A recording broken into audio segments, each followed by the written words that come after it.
नमस्कार, मैं हूं आपके साथ अंजना शर्मा और आप देख रहे हैं भारत का सबसे तेज न्यूज चैनल जी भारत न्यूज राजस्थान। चलिए शुरुआत करते हैं इस वक्त की बड़ी खबर से। इस वक्त की बड़ी खबर धौलपुर से आ रही है, जहां धौलपुर शहर की कॉलोनियों में जलभराव की समस्या को देखते हुए दिनांक 15/9/2024 को पूर्व सभापति रितेश शर्मा ने धौलपुर जिले के Shivnagar, Anand Nagar, Sahmati Nagar, Jagdamba colony, Bajrang colony, Mukundhar colony, Sepau road, Hundwal Nagar सहित विभिन्न कॉलोनियों में जलभराव की स्थिति का जायजा लिया और स्थानीय निवासियों से मुलाकात कर जलभराव से हो रही समस्याएं सुनी। रितेश शर्मा ने कहा कि मुझे जानकारी तो थी कि शहर में बारिश के पानी से हालात बुरे हैं, लेकिन आज मैंने खुद कॉलोनियों में आकर देखा कि शहर में जलभराव की स्थिति बेहद चिंताजनक है। कॉलोनियों में जल निकासी की उचित व्यवस्था न होने के कारण कॉलोनियों में जलभराव की स्थिति उत्पन्न हो जाती है और अगर ये पानी कॉलोनियों में इसी तरह भरा रहा तो बीमारियां फैलने के साथ साथ मकान गिरने की स्थिति भी निश्चित है। बारिश का पानी सड़कों, गलियों और घरों में भर गया है। रितेश शर्मा ने यह भी कहा कि सरकार और प्रशासन आने वाले समय में इस समस्या को जड़ से खत्म करने के लिए उचित नीति बनाकर स्थायी समाधान कर 3 स्तर पर कार्य कराएं तो जल निकासी के बुनियादी ढांचे में सुधार हो सकता है। इसमें प्रथम स्तर पर नालों की सफाई कराएं और द्वितीय स्तर पर नालों में अतिक्रमण को हटाकर मौजूदा सिस्टम का पुनर्निर्माण करें और अंत में नए ड्रेनेज सिस्टम का निर्माण कर शहर के पानी की शहर से दूर व्यर्थ पड़ी भूमि में निकासी की जाए, जहां इसका किसी कार्य हेतु उपयोग किया जा सके। तथा अंत में रितेश शर्मा ने कहा कि मेरी ओर से जो भी सहयोग संभव होगा वो जनता के लिए हमेशा ही करूंगा और आज भी जनता की सेवा के लिए हमेशा तत्पर हूं। तथा नागरिकों से भी अपील की है कि वे सफाई व्यवस्था में सहयोग करें और नालियों में कचरा न डालें जिससे जल निकासी बाधित हो।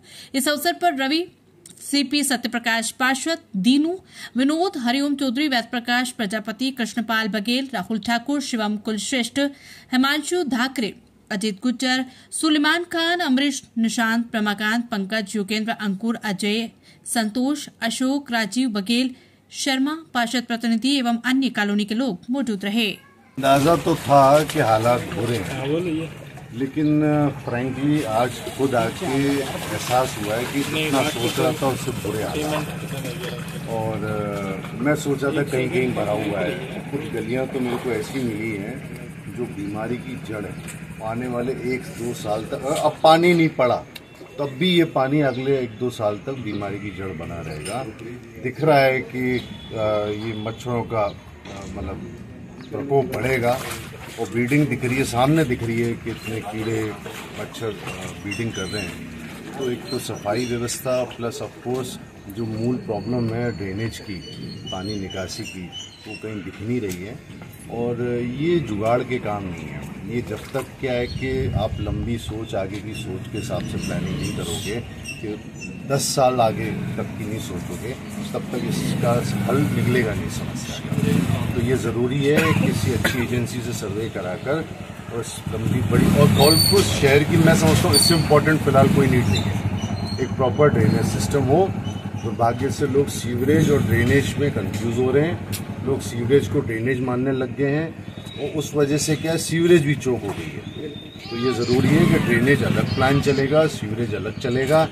और समस्या वाकई बहुत बुरी है। मुझे खुद देख के बड़ा दुखी भी हो रहा है और बुरा भी लग रहा है। मैं उम्मीद करता हूँ कि प्रशासन एवं राजनीतिक पार्टियां या सरकार इस विषय को बहुत गंभीरता से लेंगे और मेरी ओर से संभवतः जो भी होगा मैं कर रहा हूँ, अब तक किया भी है। अभी कुछ दिन पहले भी मैंने अपने तजुर्बे कलेक्टर साहब से शेयर किए थे, उनको बताया था क्या इसकी हल हो सकते हैं।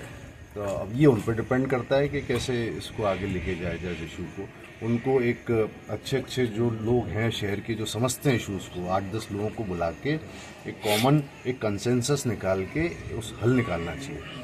कई बार मैंने देखा है कि एजेंसी हायर कर ली जाती हैं, वो कब आई, कब प्लान बनाया और कब प्लान बना के और सौंप गई डीपीआर को, नगर परिषद को, किसी से राय नहीं ली गई और वो लागू हो गया और लागू होने के बाद पता पड़ा कि वो प्रोजेक्ट ही फेल हो गया। तो टेक्निकली धौलपुर के सिटी के लोगों को संग बिठाल के कॉमन कंसेंसस लेके फिर अप्रूवल लेनी चाहिए।